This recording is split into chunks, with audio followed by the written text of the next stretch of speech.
All right, so thank you everyone for attending today's research roundtable on mentorship.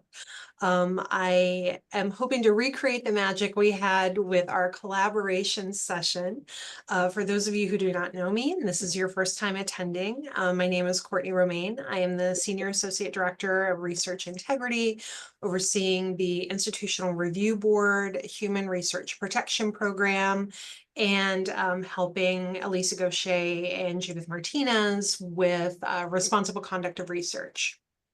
So this session, we really wanted to reflect some of the challenges and confusion that was indicated in our RCR needs assessment that came out earlier this year. So what Research Integrity is going to continue doing is addressing these questions, concerns, and challenges through offering education and sessions like this.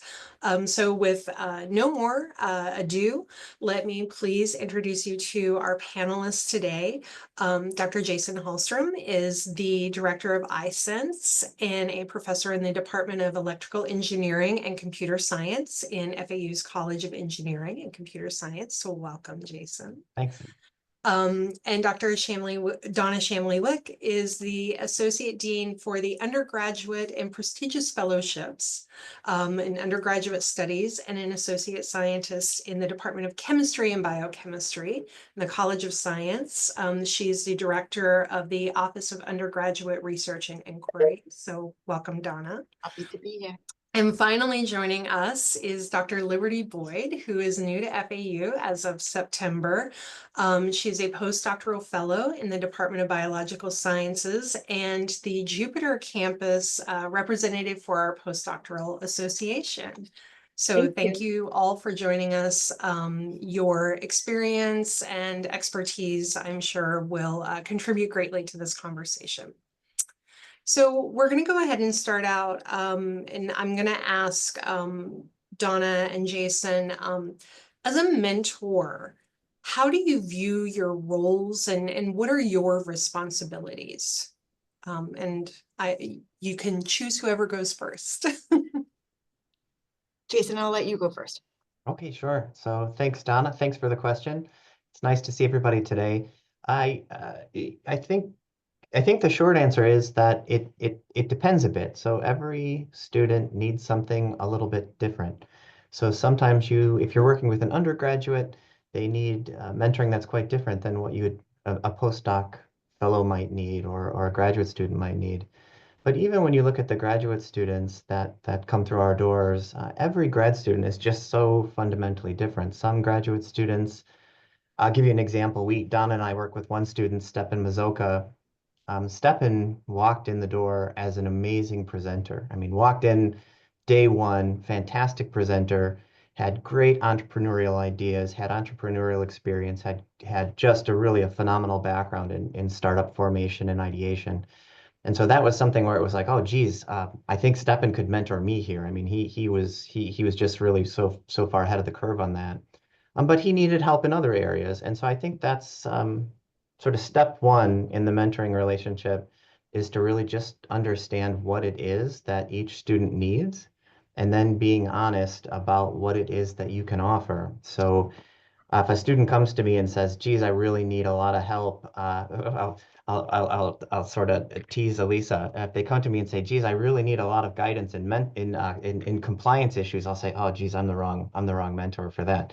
So I think sort of breaking it down into sort of three gross areas, it's about advocating for the student, guiding the student, and being a friendly but critical reviewer in the areas where they would be best served by improving. So I think it's those three, and then it's just figuring out for each student what's the balance between being an advocate, a guide, and an honest reviewer. Well, Jason, and Donna, I turn it to you. Sure. I was going to say we were on the same page. My three were growing, guidance, and support, which is actually very similar to what you talked about. When we acknowledge and we recognize what our students' strengths are and areas for growth, I think it's important for us to scaffold learning towards their growth and providing stepping stones along the way with touch points to make sure that they know and they understand that we're getting them in a specific direction in which we see that there are areas for growth. I think it's also important to acknowledge and recognize that we learn as much, if not more, from them as they learn from us. And so for me, mentorship is mutual. And I think that's actually really kind of valuable for us to think about as mentors. And along those lines, I think one of the roles of mentors, which I think Jason did touch on as well, is knowing your mentorship style, knowing what mentor you would like to be, what are your strengths and what are your weaknesses, and then supporting units within your group, your research group, that complements and adds value to you as a mentor, because it really does take a village. It's not an individual type thing. There are grad students, upper division undergraduates that also serve as mentors, and building a community, I would say, an academic community around your little family, I think helps support the students in areas that sometimes turn out to be more valuable than the disciplinary skills, the technical research knowledge that we provide, critical thinking. Those are all tangible skills that we know students will get through research. The intangibles are when they come to us to say, from a personal side, here is what's going on and here is where I need your assistance. And mentors flip in those roles very, very often if that academic community is built as a family. That's what I would add. If I can just add one other point, maybe one thing that does seem to be consistent across students, and it doesn't matter again if this is an undergrad or grad student or you have a postdoctoral fellow, is just reminding them. I think every student I've had has needed consistently to be reminded that they can do these things, that these things are achievable. So I mean, I had this really, I've had many amazing students, but I have recently had a student who he's just a brilliant, unbelievable guy. His name's Fanchen Bao. He works at Google Research now. An amazing guy who just had no idea how algorithmically gifted he is. And so he was like, "Oh, I really want to work at Google, but I don't know if I can work there. It's so competitive. It's so hard to get in." It's like, man, you could go and you could run that place. Like you got it all wrong. I think people need to hear this all the time, continuously. And the thing is that the students, no matter how brilliant they are, and uh, no matter how brilliant they are, no matter who their mentor is, they believe what their mentor tells them. And so if the mentor tells them you can do it, they believe they can do it. And likewise, if you tell them like, "Ah, yeah, it's really hard, you should not give it a go," they like just give up on that forever. So I think it's incredibly important just to remind these folks that, someone wins, why not you?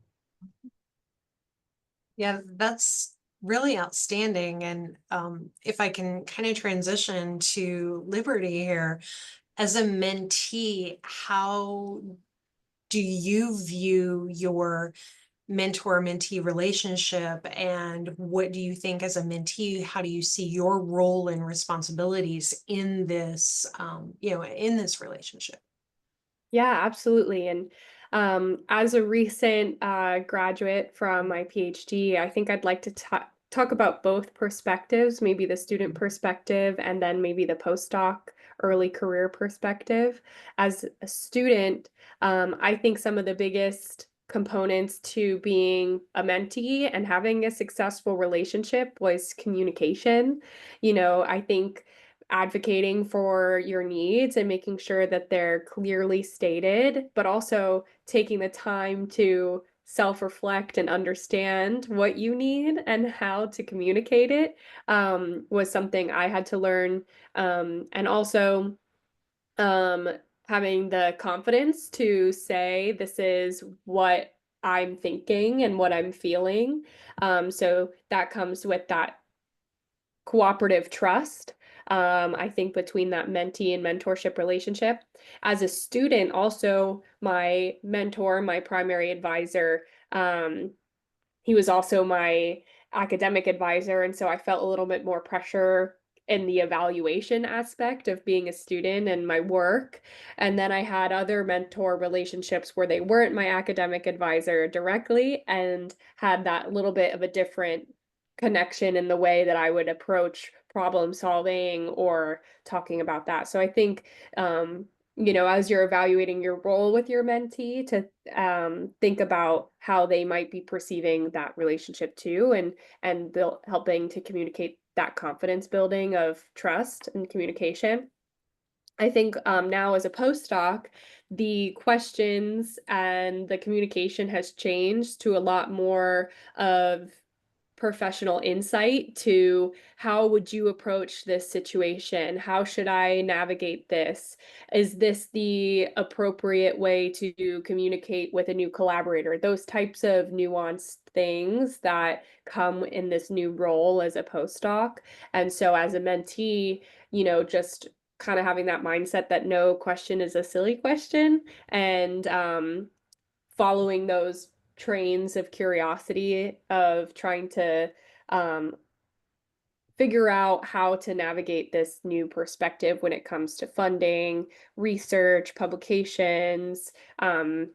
So I think those have been some of the things that I've been growing with, is being more strategic about the asking questions. And then the last thing I wanted to touch on as a mentee is being consistent with scheduling and making sure that I'm also respecting the time of my mentors. So coming to meetings prepared with questions or an agenda can make things a lot more streamlined. And then, if you're struggling with a mentee, to communicate to them that these things would help you use our time more effectively to meet your needs and benefit you. So they're respecting a schedule and time, and being thoughtful about how much and how consistently to meet or discuss things at different stages of a project, or whatever type of relationship you have with them that would be appropriate. So I think the communication and then respecting time are two really important components of my role as a mentee. I just wanted to touch on something to pick back up, Liberty, what you said about no question is too small, and that's super valuable. Often there's this narrative in the literature that's known as the hidden curriculum. There is academic narrative that we use, acronyms that we use on a daily basis.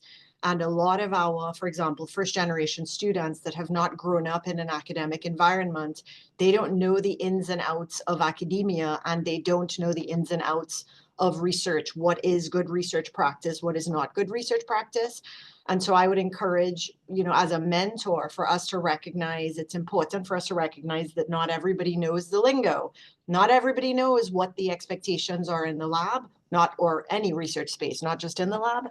And that it's important to have those conversations to get a sense of making sure the students feel comfortable asking any very, very simple question. There is no question that is too small.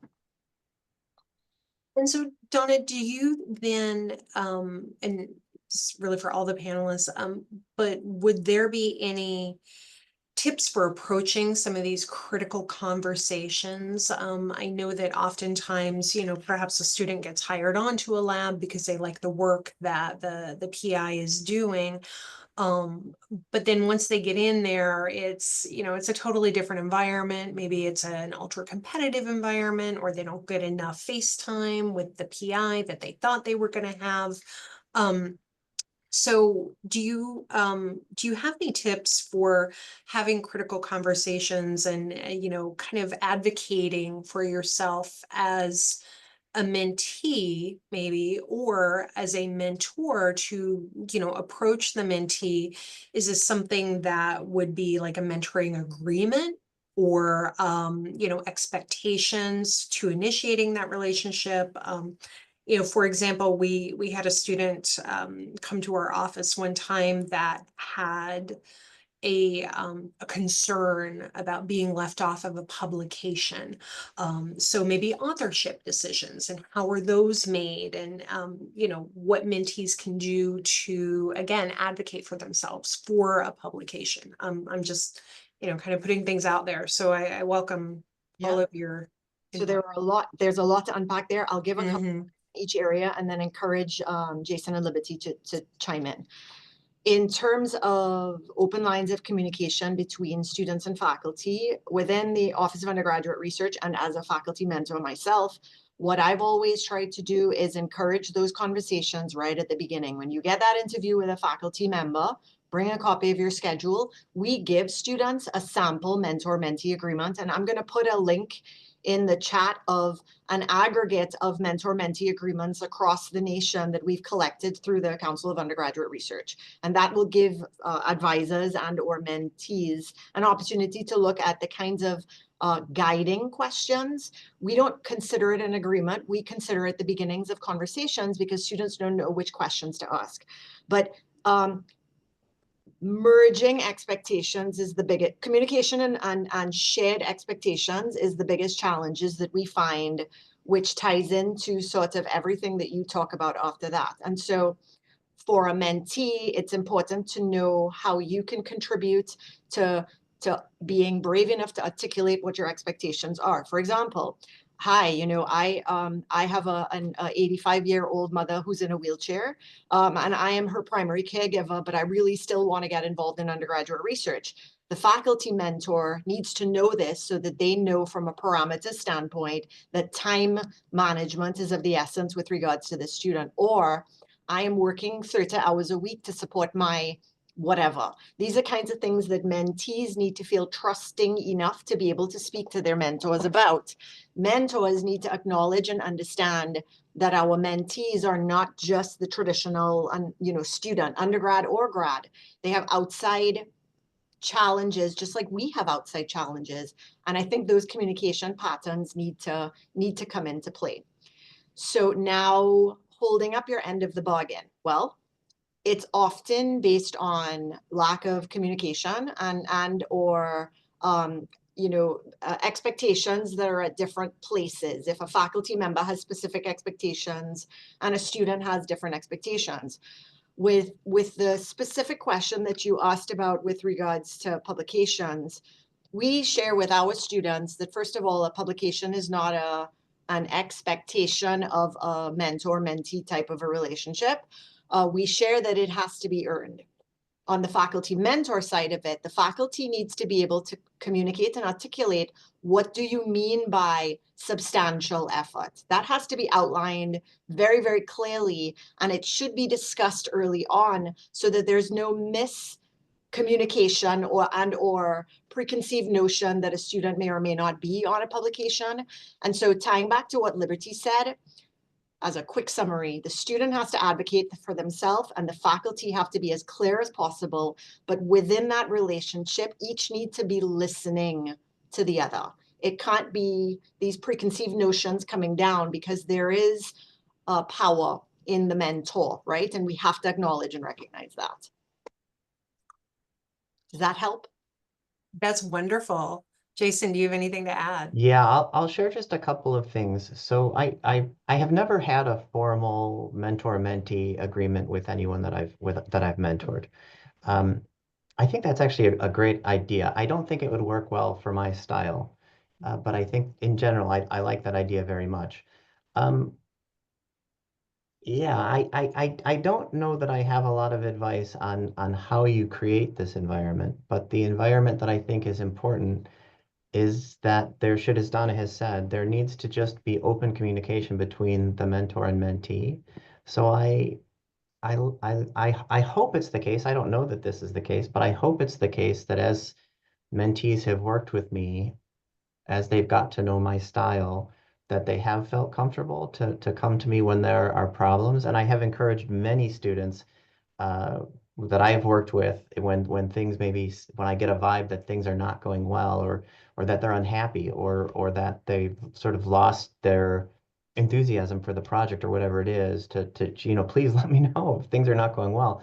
And I think that's true of 99.9% of research mentors. So Donna's right. There's a lot of the power differential is an important thing to keep in mind. But my experience has been that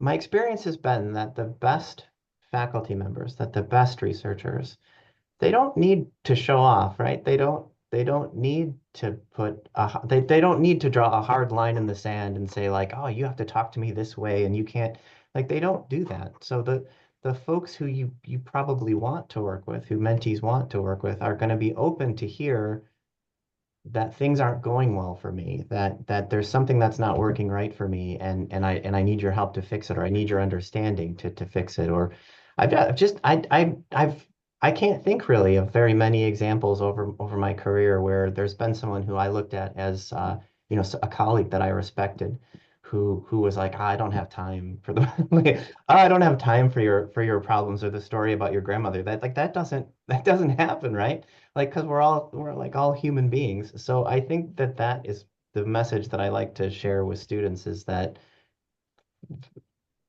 faculty who work with students do that because, not because they have to. Faculty don't have to work with students. Faculty do that because they like to work with students, and they like to mentor these students. So you should always feel comfortable talking with them. And frankly, if you have a pattern, like, there's one thing just to get to know somebody and you're uncomfortable bringing difficult problems to them in the beginning. That happens to everybody. But once you have a relationship, if you feel every time you meet with your mentor that it's hard for you to share that you're struggling, that's the wrong mentor. Like, you have to find someone who matches your style. But there are two things I wanted to say. So that was the first one. The second is that all of those things I said are true under one important condition. Adana and I have talked about this idea before of a do to say ratio. So the things that that you say you're going to do, you want to do almost all of those things. So don't commit to stuff you're not going to do. If you maintain a high do over say ratio, every mentor on the planet is going to want to work with you because they can count on what it is you promised that you're going to do. And then they're always going to be willing to talk with you. So I think, keep an open line of communication, commit to the right amount of stuff, and always do the things you say you're going to do. And if you do those things, I think it generally works out. I think I could give a little perspective when it comes kind of tying back to the advocacy component of how to make sure that you're hearing what the student needs from you, but also giving the opportunity for them to communicate it. And so kind of starting first is in a more academic sense of a mentor-mentee relationship when it comes to kind of the publication outside or outcomes and those types of things. I initially, when I started the postdoc, had used the individual development plan. And this was a great way where my two supervisors went through it in a very, casual way of me outlining my goals, what were the things I wanted to achieve and where I'm at. And I think that just at a base level allowed for that communication organically to come out of advocating for, well, I really want to get more involved in this project moving forward, and how can I meet the needs you want from that. And so I think whether you use something more formal like the IDP, or maybe just have a kind of like couple questions to talk to with your student to just be like, what are your goals? Where are you at currently? And as it pertains to research publications, etc. But I saw a question in the chat is Yeah. if there isn't necessarily a publication, that type of relationship involved, what would those purposes be?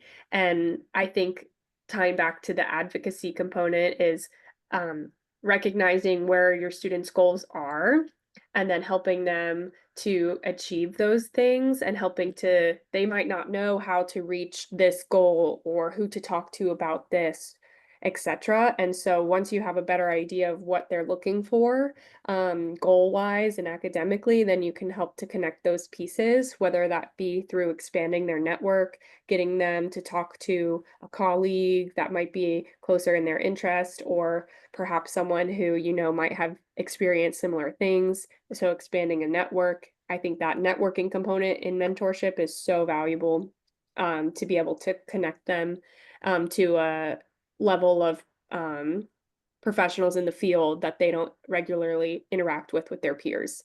And I think the second thing is making them sharing knowledge that isn't readily available through the classroom, whether that be, oh, you should be applying for these types of fellowships, scholarships at this time frame, or these internships or types of opportunities are available to you if they might not know about them. So I think just sharing knowledge that isn't necessarily kind of the pro tips, if you will, to whatever career path they're looking at, and expanding that network for professional development. So those are some ways that you can help them advocate for what they need, and also giving them those new connections, whether that be for opportunities or people.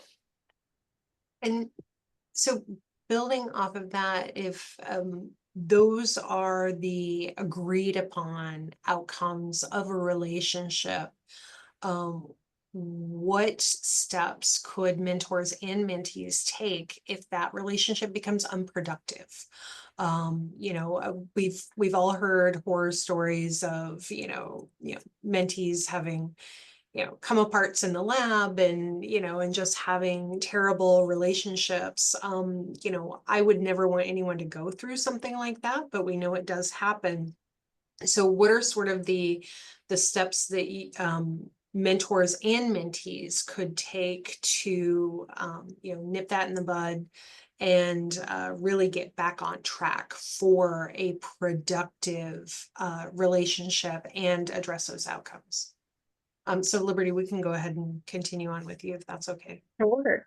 Yeah, I think I don't necessarily, I mean, it depends on what the mentee thinks is the best way to structure things and what they need, but kind of gauging that level of communication is how often am I checking in with this student? If you're realizing they're not reaching out after a month or whatever you think is that time frame, checking back in and making sure that you're facilitating that two-way communication, but using that as kind of that red flag that maybe something might be going wrong if they're not initiating contact in a normal interval of time. That could be an issue between that interpersonal relationship, or it might be that something else is going on that they're not communicating with you, so that's one thing. So I think also if there is some sort of conflict, having just a third party to communicate with,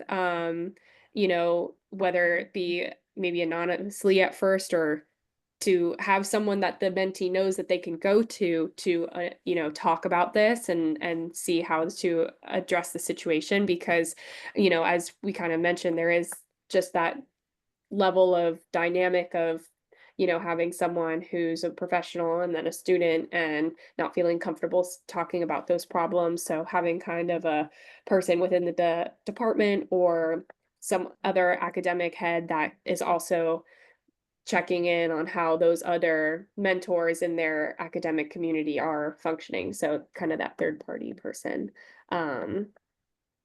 Yeah, I think those are some good checks and balances initially, but also, maybe alternating forms of communication, whether that be maybe you meet in Zoom and then changing it up and trying to meet in person once or more often, or instead of having an in-person meeting that might seem a little more intimidating, writing a nice thoughtful email to check in and see where things can be improved, so that way they can communicate maybe written and have a better comfortability level of expressing their concerns as opposed to having a face-to-face. So yeah.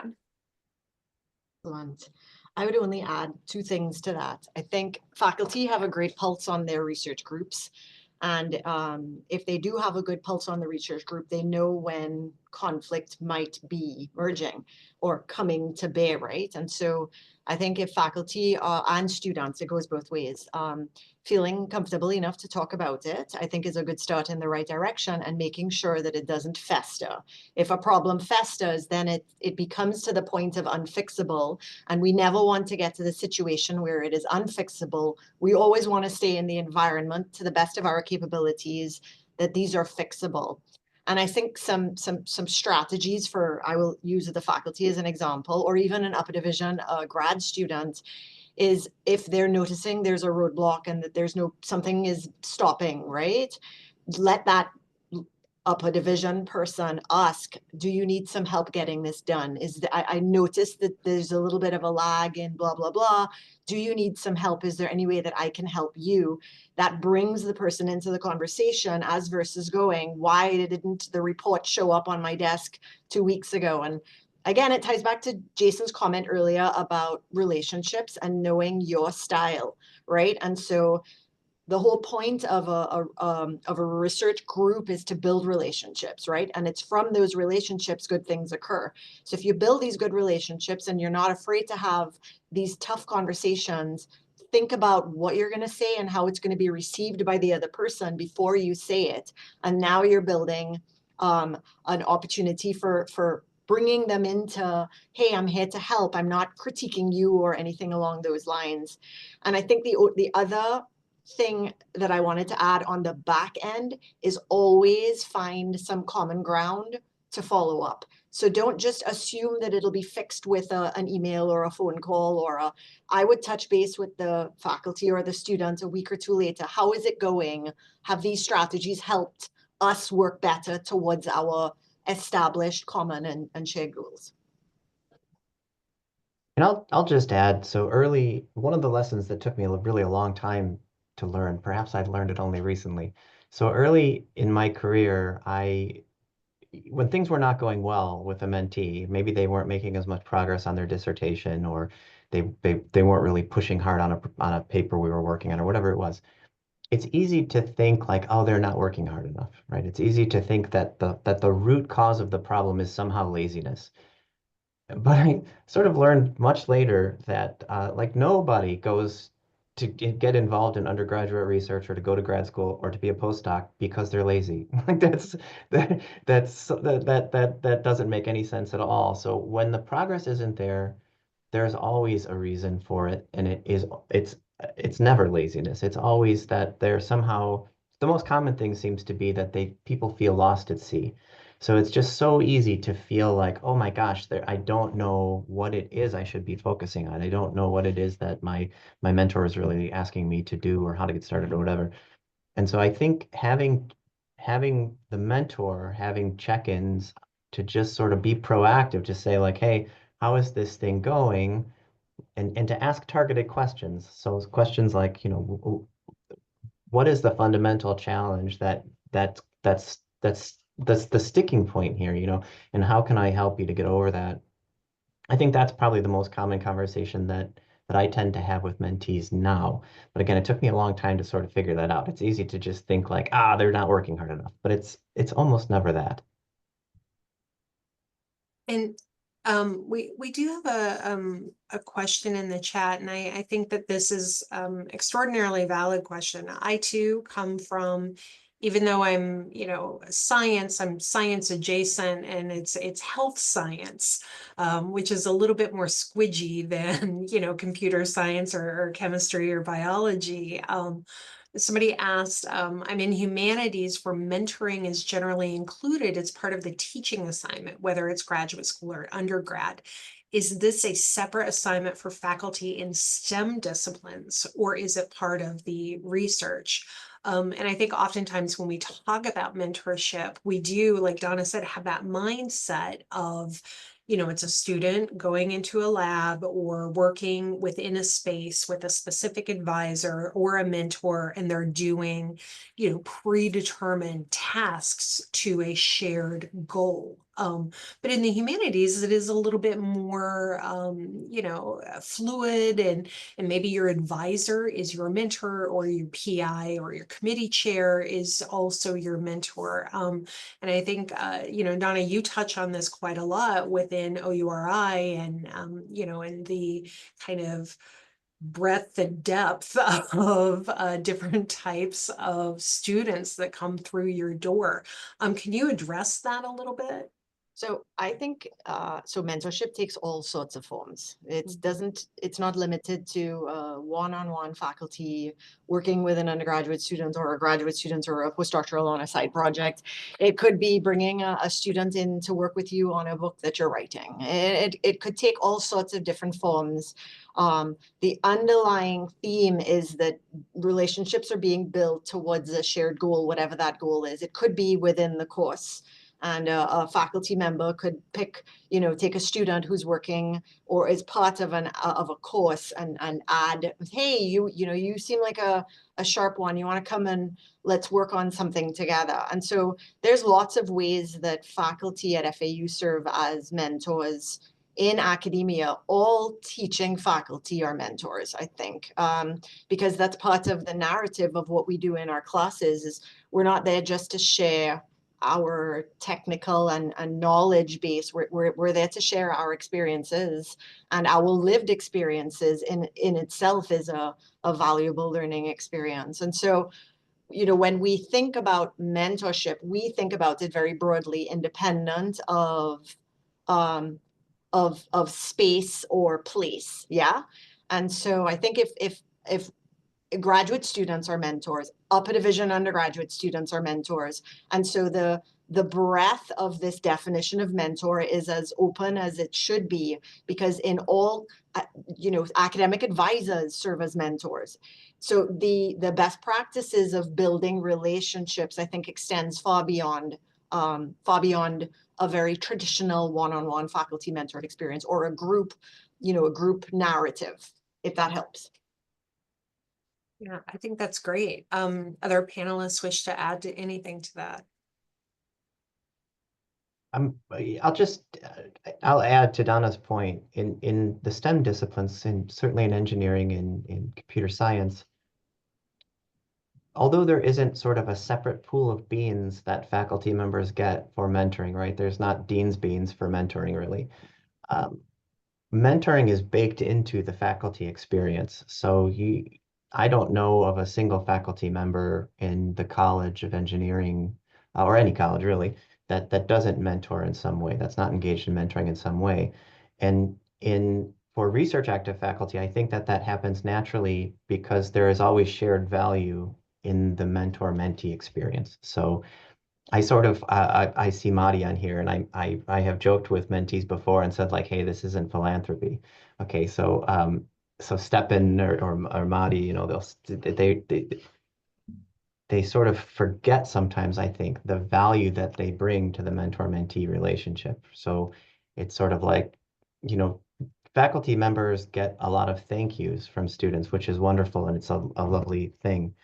Um, but I think I think that's because these students forget that faculty benefit from students. Like the whole university runs on students, right? So if you lose your students, your research program is gone. There is not a lot that a single faculty member can do without mentees. So I think that is super important for mentees to remember that there's always shared value in these partnerships. That's what makes them work. And I think the other thing to add to that is I always tell my students and my mentees, make sure you pay it forward, because our goal is to train the next generation of awesome mentors, right? And good experiences and bad experiences teaches you what and who you want to be as a mentor. And so that's always my, if a student ever comes to me and says, oh, Dr. C, thank you so much, blah, blah, blah, I always say, don't thank me, pay it forward. And then that way, the next generation is going to benefit 1,000 times better than this generation did, and we're gonna grow this culture of appreciation and paying it forward. I just want It to, reminds. Oh, Oh, oh, I'm sorry. sorry, Liberty. Please go ahead. I just wanted to add one thing in kind of the same theme.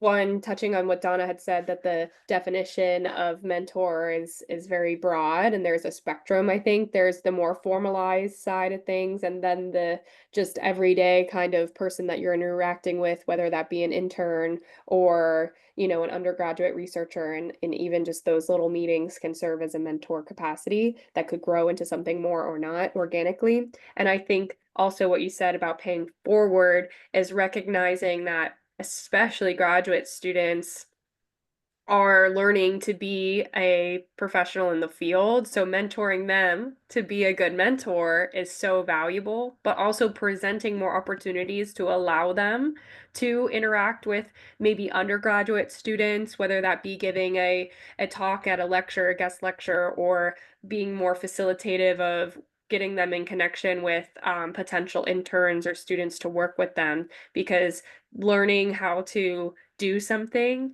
but then also how to articulate it and teach it to someone else just adds that better understanding of whatever topic they're trying to understand. So, allowing them to stretch their mentorship skills that they might not realize are so valuable to their own personal growth and leadership development. So, it's almost the teaching them how to be a good teacher and mentor. So, yeah, just wanted to add that in. So I'm going to pitch it now because I told Courtney I would do this. Anybody that's on this webinar, if you're interested, we have within the Office of Undergraduate Research and Inquiry little booklets on how to mentor undergraduate researchers. If anybody wants a copy, pop by OURI and we're happy to give you a copy of this book. It applies, the strategies apply to our grads and our postdocs as much as they apply to our undergrads. And it's an easy read, I promise. So you're welcome to it. Thanks for the plug. You're doing great. Jason, I'm gonna kind of start it off with you here, because I know that you have fantastic relationships with your mentees, both currently and in the past, and you maintained those relationships.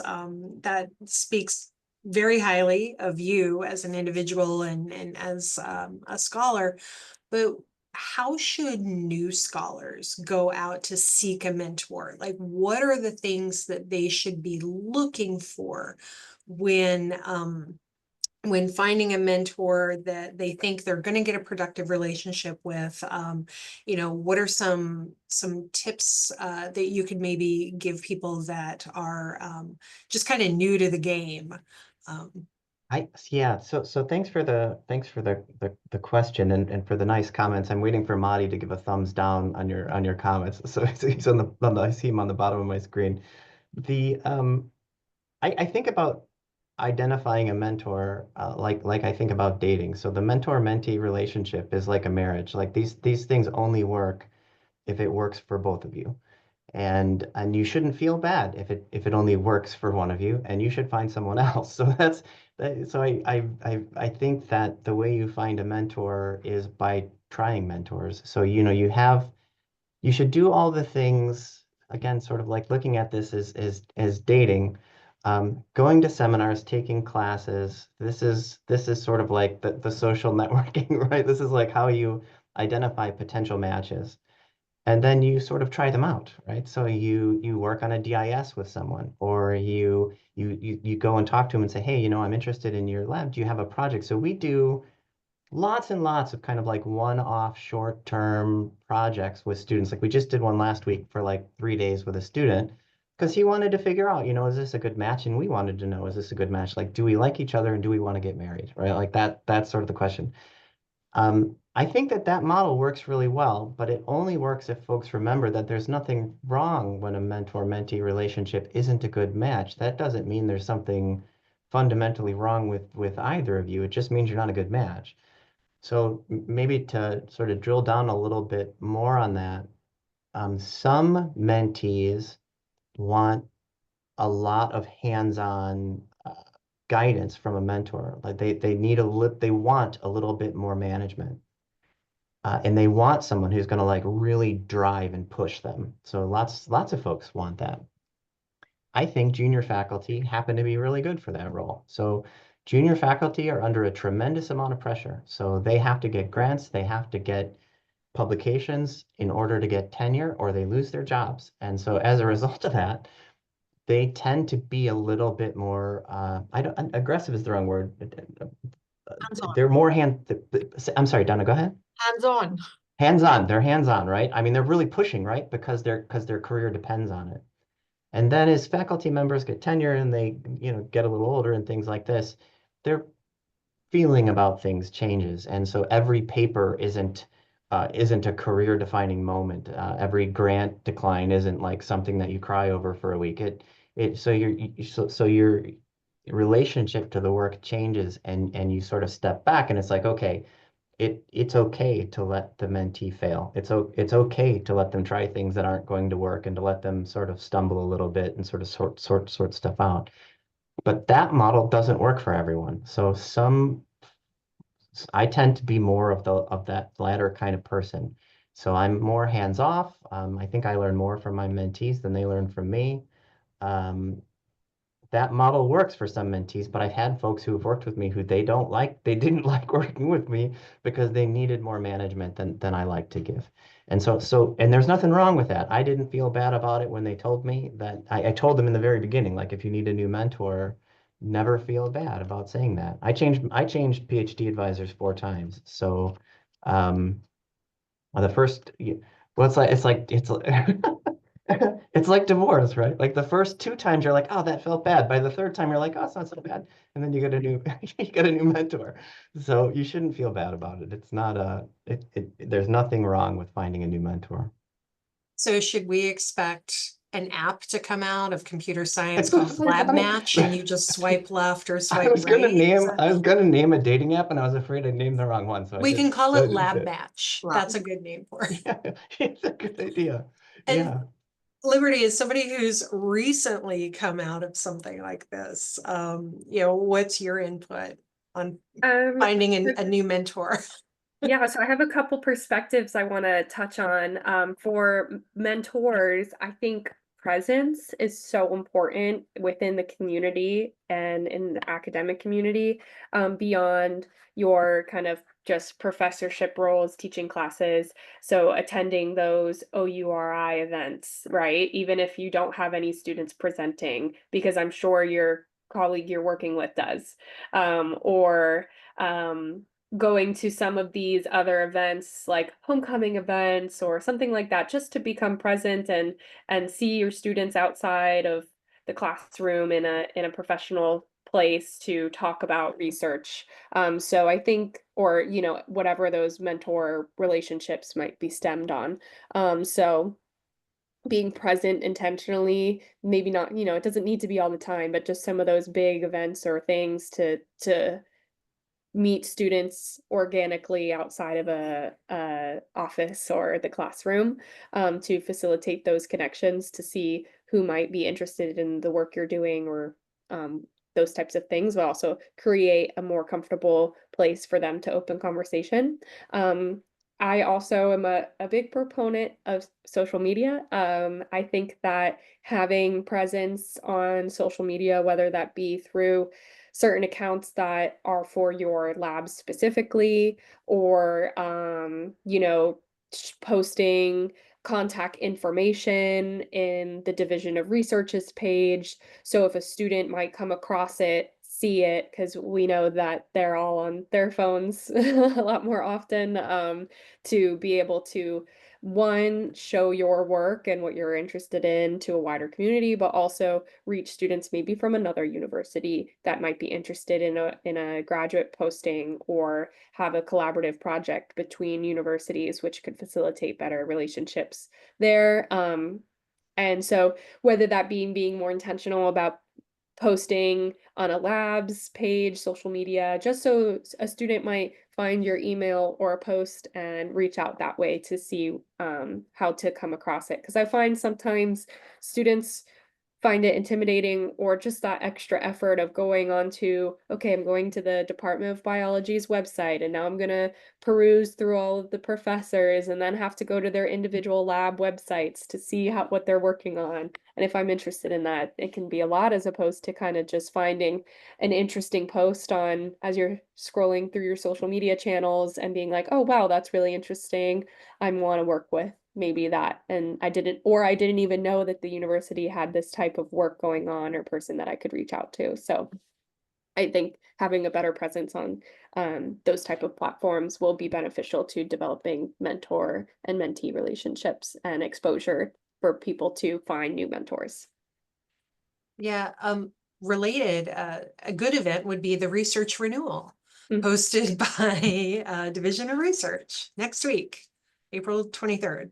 It's a Alice, major is dating there- event, Courtney. It's a it major is a dating dating, event. speed dating. It is. Indeed. Thanks for the plug, Courtney. I'll put the URL in the chat. Yeah. So that is this is our second annual research renewal, and it's exactly what you were saying, Liberty. It's sort of a showcase of what all the colleges and pillars are up to, and the kinds of work that it is going on here at FAU. And there's a lot of networking opportunities. We have students that are presenting. So I think you're right, attending something like that just to see what's out there is a great way to kind of make those connections. I do want to leave some room for questions. But one of the things that kind of came up in the survey results was the fact that there's not a lot of training opportunities on how to be a mentor. And I say this quite often in my daily life, is a team is a reflection of the coach's personality. And so if you were mentored or taught a certain way on how to be a mentor, does that translate into you being a mentor? And how do you carry that on? What types of training do you think is vital for newly minted mentors to have to be, to be the Donna Shamleys of the world, to be the Jason Hallstroms of the world? Those are the types of mentors that I think are promoting good and best practices in science. So how do we become you? You don't want to become me. Yes, we do. Donna, please. This is the hard question. You have to. You got to take it. Oh gosh, you will. Thanks. Okay. The way that I'll approach this is a flipped approach. Learn about yourself and be willing to be introspective. I think that for me is the most, because then you're gauging what am I good at and what am I not good at as a mentor. And I think if you don't know what you're good at, or if you're not willing to ask, is this something I'm good at? You will not be amenable to, I need a little bit of a guidance and assistance, right? So you have to ask the research question or the question to be able to gauge what knowledge base is missing in your own world. That's how I would approach this. Is I think we as humans need to be introspective to define what we know we're okay at and what are our areas of weaknesses. And then as good scholars that we are, naturally we will want to pursue upping our area of weakness and or surrounding ourselves, because I have mentors. I'm only the person that I am because other people took me on as a project and made me better. And so I feel like as much as we are mentors, be willing to be a mentee. And then that developmental approach, I think, would be very, very helpful. And there are great free resources out there. LinkedIn Library has some amazing, just little snippets. CIMER, or the National Research Mentoring Network, has great resources that are free. But I think you have to be willing to know you, to know what you need to do a better job at. Is that And okay? I think that I think that this sort of dating analogy is still important here, that you, at least for me, like I said, I changed mentors a bunch of times as an undergraduate student and as a graduate student. And over the years, as Donna said, I've been super lucky to have incredible mentors, still have incredible mentors today. And you learn the things that seem to work well, and sort of attributes that you would like to have, that you'd like to build within yourself, that worked well in helping you because you had a great mentor. And likewise, experience with mentors. I'm not saying that they were bad mentors, but mentors who didn't work well for you, those are good experiences. It's good to have those experiences to say like, oh, geez, that didn't work. That didn't work well, and geez, maybe that's something that I want to try to really avoid doing when I mentor folks down the road. So I think having just a lot of diversity of experience working with all kinds of different folks is incredibly helpful. And as Donna said, I think this goes on. I hope that this goes on your whole life. I mean, in shoot, every position, every project that I've ever been involved with, there's always someone who maybe they weren't like my assigned mentor or whatever it is, but there was someone who I viewed as my mentor, who I would reach out to for help, and if I was frustrated or confused on what needed to be done next, I could lean on them. I mean, I've got all kinds of folks in my life like that. Donna's one of them. I mean, that everyone should have a Donna. And I want to reiterate, Jenny Bloom put a post in the chat. Jenny's appreciative education program is beyond phenomenal. She and her colleague did a workshop for OURI on appreciative mentorship, and she advocated for the same best practices of appreciative advising and tweaked it for appreciative mentorship. It brings to mind a potential opportunity to offer something like that again for faculty who might be interested in honing in on their skills of being a better mentor. So I'll put that on my to-do list on our side. Thank you, Jenny. Thank you, Jenny. And Liberty, how did you learn then to be now a mentor and going into this next phase in your research career? Yeah, so one thing I want to touch on more broadly is kind of the like leadership skills concepts. A long time ago during my undergraduate at FAU, I was part of the Elite Owls group at FAU, and those types of workshops really helped me understand that those type of leadership skills are learned and a muscle that you need to practice no matter where you are in your career, what type of career you have. That will just make you a better interpersonal communicator and understand things. So I think kind of learning a little bit more about those leadership skills, which really do align a lot more with those like nuanced interpersonal connections, whether that be empathy and patience and kindness, and just those like really components that will make a mentor a little bit more understanding to that connection with a student. So I think taking those types of leadership workshops and those types of things will help in building those stronger mentors. And so also encouraging students to take advantage of those types of opportunities for more like leadership development that will, just in turn help with those dynamics of mentor-mentee relationships.